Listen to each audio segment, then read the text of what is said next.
For millennials my age and younger, there's a few canon events where many of us first discovered pornography. For many, it was wandering through your dad or uncle's bedroom to see if there was a stash of adult material hidden somewhere. For plenty more, it was staying up late to watch HBO or Showtime to see if something rated R was showing, or even more significant, the Real Sex or Red Shoe Diary series that millennials would sneak to watch late at night. If you were super down bad or maybe less fearful, maybe you would sneak into the adult section of your local mom and pop video store to see what you could pilfer. But for me, my first real engagement with porn came while switching through cable television in the late 90s and suddenly hearing the unfamiliar yet somehow unmistakable sounds of performative sex late one night while getting ready to play video games.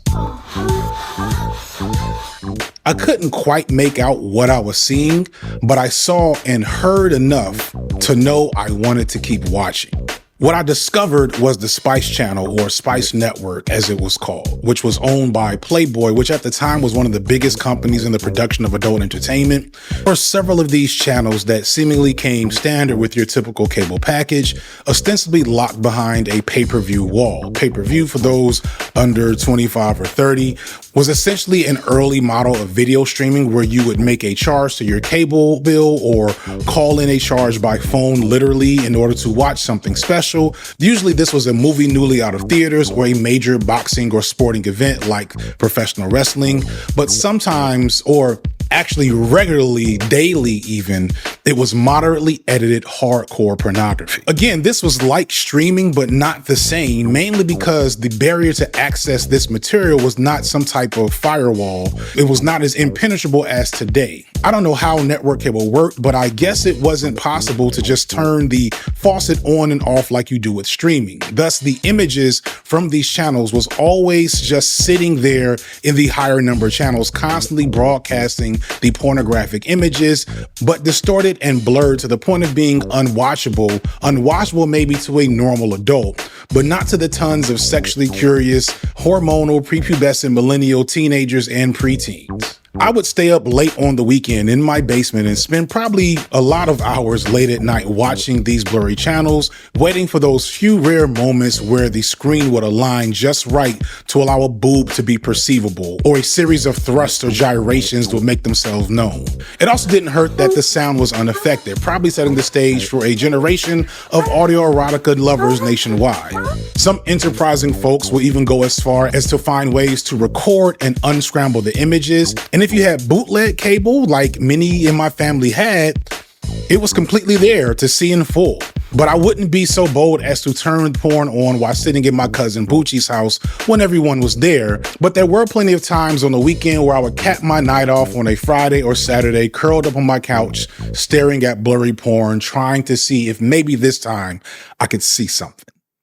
For me, this is the first step into the consumption of pornography at the age of 12 or 13, and it led me to more than a few subsequent behaviors and side effects that affected not just me, but a generation. While I don't think it was a good thing that I was exposed to porn as a young kid, I feel confident in saying that I was never a gooner. Gooner being an internet slang term for a person with an unhealthy porn consumption or masturbation habit, though there are other uses of the term that we will talk about pretty soon in the future and throughout the entirety of the series. And this is also not to say that there's never been some times throughout my life where I felt a sense of shame or frustration around pornography or sex in general. But I know I'm not all that unique in that experience, especially among my generation who came of age in a time where porn was exploding in accessibility, but nobody seemed to realize it was happening to an entire generation of kids.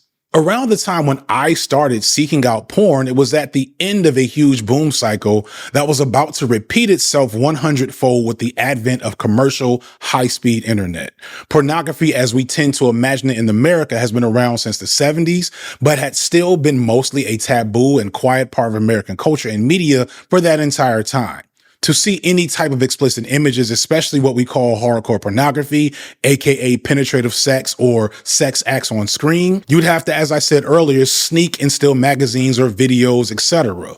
But the explosion of porn into the mainstream had dissolved much of that taboo, and the internet was making it even less likely that a taboo existed, as people were able to access countless images of pornography from the privacy of their own homes while leaving little evidence of its existence in their lives, all with very little oversight or guardrails on who was consuming it and how much of it they were consuming and what the consumption actually consisted of. The parents of the time, who were of the baby boomer generation, barely were able to use computers effectively themselves, let alone understand that their kids are watching pornography and God knows what else unsupervised, and that such behavior had the possibility of creating serious behavioral or sexual health issues for them later in life.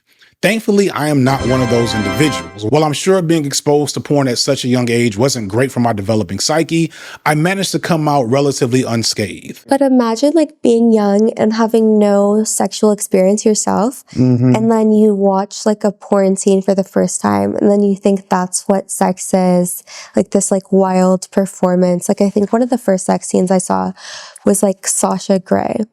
And like she was like wild, like licking toilet seats, doing like double anal gangbangs.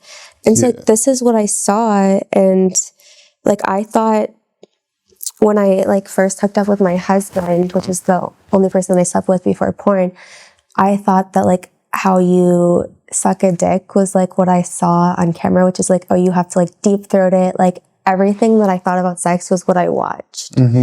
Which now I've learned, like, that's not even what I like at all. Today, I figure I have a relatively average relationship with pornography, or at least that's what I thought before becoming a content creator and began to engage with more modern social media. For years, I was fine with accessing some videos from adult sites, maybe some erotic comments and hentai if I was feeling kind of daring. And I thought that was the extent of how wild things would get these days, coming from a time where 2 Girls, 1 Cup was a worldwide viral phenomenon. I figured I had seen it all as an elder millennial. Most of my social media activity was limited to Facebook and YouTube. But once I became a content creator, I was suddenly on Twitter, Instagram, Tumblr, and Reddit. And suddenly I realized there was a whole lot more going on with sex than I could imagine. But most concerningly, I don't know if there were any more guardrails on the internet than there were when I was younger and people didn't know any better. This kind of bothered me as a father of 2 young boys, one of which will be turning 13 by the time you watch this, the same age I was before I wandered unsupervised into the world of pornography myself. Except it took a lot of effort for me to access and sneak to watch adult material. I had to find a stash of magazines, stay up late, all those other things. But now it's all right there. I have to actively police clearly sexualized content that shows up just on my children's YouTube account. Them searching for video games and anime related stuff online is only a few clicks away from Rule 34. You'll find out more about it later. And I know this because I've also experienced this as an adult. When I first got on Instagram, I remember liking an image of a thirst trap, and not long after that first like, Instagram kept feeding me more and more thirst trap and more lascivious material. And soon it was like, okay, you cannot open Instagram in front of your kids. I'm a bit worried, and I'm a sex positive parent. I have the benefit of hindsight, experience, and education to have productive, open, and healthy conversations around sex with my children. There's no shaming discussions attached to sex in my house, only discussions about respect, safety, and making good decisions. I know better than my parents did about unsupervised internet activity for children the age of mine. But I gotta be honest, I'm not sure if I know what the best route to take might be for protecting my sons to make sure they have healthy sexual education and behavior, and what that even looks like in 2026 and beyond, because there's so much more to the modern world of sex than I could have dreamed of when I was staring at blurred images in 1996. Even though the internet I explored in the late 90s was the Wild West, the world of pornography today is something completely different. Today, we're living in a goon world.